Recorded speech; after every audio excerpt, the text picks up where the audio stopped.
Vice ganda, abay may kaibigang sasagipin. Sino nga ba ang kanyang kaibigang ito? At Miss Andrea Brillantes, bakit nga ba pinapanawagan ng netizen patungkol sa kanilang napansin sa katawan nito? At ano nga ba ang naging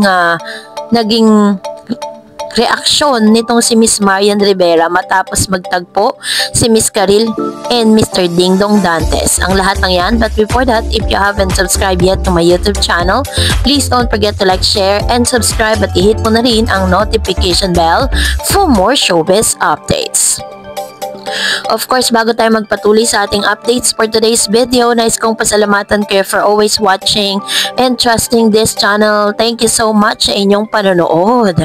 At ngayong araw, let's talk about Miss Vice Ganda, kung saan ay meron po siyang hinihinging tulong mula sa mga netizen para po sa kanyang kaibigan. Meron po siyang pabor na hinihingi para sa kaibigan niya ito, kung saan pinapasagip niya itong si Miss Clarice de Guzman na mapatalsik dito po para hindi mapatalsik sa bahay ni Kuya. Ramdam ang pagmamahal ni Vice Ganda at singer na si Clarice de Guzman. Sa buong journey kasi ni Clarice sa Pinoy Big Brother Celebrity Collab Edition, lantad ang pagsuporta ni Vice sa kanya. Matatandaan nga nung nakaraang na-nominate ang singer sa PBB, hinikayat ni Vice ang publiko na isave siya. At ngayon, nominated ulit si Klang kasama ang final duo niyang si Shubi Estrada, ay nananawagan ulit si Vice na isave ang Team Shukla. All out naman po ang support for Clarice. Let's save the Shukla duo, sabi niya. It's Showtime host sa kanyang ex sa dating Twitter. Talaga namang ayaw na ayaw ni Vice sa palabasin sa bahay ni Kuya ang kanyang kaibigan at tila gusto itong makaabot hanggang big night at maging big winner. Nagpaabot naman ng pasasalamat ang mga fan ni Clarice sa palaging pagsuporta ni Vice Ganda. Matatandaan na nagsimula yung kanilang pagkakaibigan sa It's Showtime, kung saan itong si Clarice or si Klang ay isa sa mga hurado sa It's Showtime. Kadalasan talaga meron po silang banters dalawa, diba? At talagang may kita mo na kung ano yung nakikita natin sa It's Showtime, yun na yun pa rin talaga itong si Miss Clarice. Kaya naman sobrang gano'n na lang katindi yung suportang ibinibigay nitong si Miss Vice Ganda para po dito kay Miss Clarice. And of course, hindi pa po yun dahil hanggang sa ngayon ay usap-usapan din ang pagtatagpo nitong si Karil at si Mr. Dingdong Dantes sa It's Showtime. Matatandaan na si Miss Karil at si Mr. Dingdong Dantes ay dating magkarelasyon. Ang pagkikita ng mag-ex na si Dingdong Dantes at Karil ay trending ngayon sa social media. Kapwa sila nagpakita ng profesionalismo sa It's Showtime, bagay na pinuri ng mga tagahanga. Samantalang may ibinahagi rin si Meme Vice Ganda sa nasabing programa. Sabi niya, nagkita sina Karil at Marian Rivera, ang misis ni Dingdong sa isang event kamakailan. Bineso umano ni Karil si Marian. Ani ni Vice, gandang-ganda daw siya kay Marian. Nang tanungin namin ni Vice si Karil hinggil sa pagkikita nila ni Dingdong, simple lang ang naging sagot ng singer at actress host.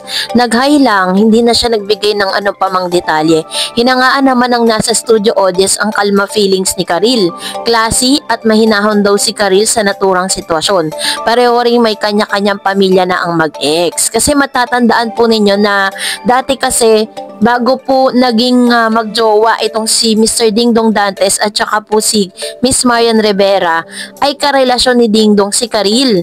And then nagtaka na lang or parang bigla na lang na in love siguro si Dingdong dito kay Miss Marian, tapos nagkaroon po sila ng misunderstanding ni Miss Karil at ganon din kay Marian. Si Marian Rivera kasi that time parang tinatanong po ng media itong si Karil kung totoo bang nagdadalang tao itong si Miss Marian Rivera. Tapos si Miss Karil po, ang kanyang ginawa is hindi po siya sumagot. Mga parang silent lang siya dun sa tanong na yon. Natuloy nag-speculate ang lahat na totoo nga yung chismis na nagdadalang tao si Marian. And then nung tinanong si Marian tungkol sa naging reaksyon ni Miss Karil dun po sa tanong na yon, nagalit si Marian Rivera. Dun po nagsimula yung kanilang misunderstanding na parang hindi nagkaroon ng closure yung relationship ni Dingdong at saka ni Marian. Pero wala pa naman pong malinaw talaga na kung totoo bang wala na sila ni Miss Karil bago pumasok sa buhay ni Ding Dong si Marian Rivera. Wala pong doon, di po kinlear out yon, no? So, ganun din naman itong si Miss Andrea Brillantes ay patuloy na pinag-uusapan dahil po sa napansin ng mga netizen dahil talaga namang kung mapapansin po ninyo si Andrea, sobrang sexy, sobrang payat, no? May mga bagong video po si Andrea Brillantes sa kanyang Instagram page. Naka-casual OOTD lang ang young actress. Sabi niya pa, fashion that fits your pace, inspired by crosswalk and streets. Ang tabil ng dila ng commentator na ito, pabawas ka ng hita mo, malaki, nag-uumpugan at maliit ka kasi di proportion. Pinagtanggol naman si Andrea ng ibang mga fanay. Tigil mo bunganga mo, Susana. This girl turned into a beautiful body. Ang maganda lang kay Blight, kahit nga nababash ay never niyang sinagot ang mga ito. So, grabe po kasi talagang ang mga bashers talaga, hindi talaga titigil. At talagang marami silang mapapansin, kasi matatandaan po na nagkaroon na po ng parang pagtatapyas dun sa braso nitong si Andrea Brillantes nung nagpagawa po siya kay Dr. Vicky Bello. At nakita naman natin yung naging resulta. Talagang super ganda naman. At yung una, parang sinasabi ng mga netizen na hindi bagay kay Miss Andrea kasi nga naman medyo malaman siya tapos yung braso niya super payat.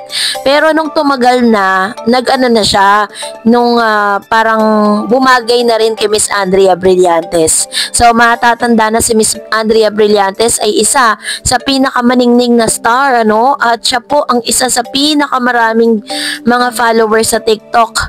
And lahat po ng mga nagiging project niya is talagang tinatangkilik ng ilang mga Gen Z, yung mga generation natin ngayon. Si Miss Andrea Brillantes po ngayon ay busy sa kanya pong teleserye na Batang Quiapo dahil binigyan po siya ng chance ni Mr. Coco Martin na makasama sa nasabing teleseryeng ito.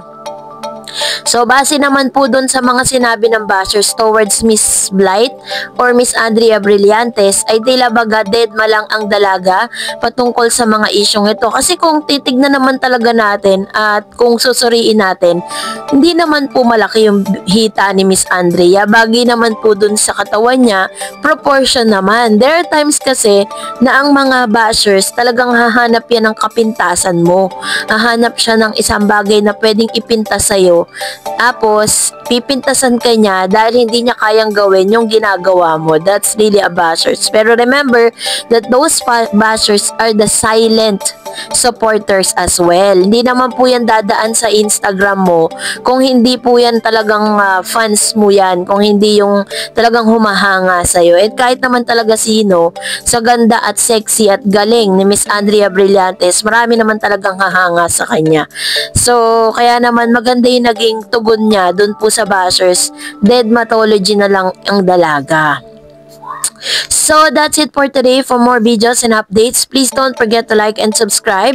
And please don't forget to follow my Facebook page, Dar Eds TV. God bless everyone!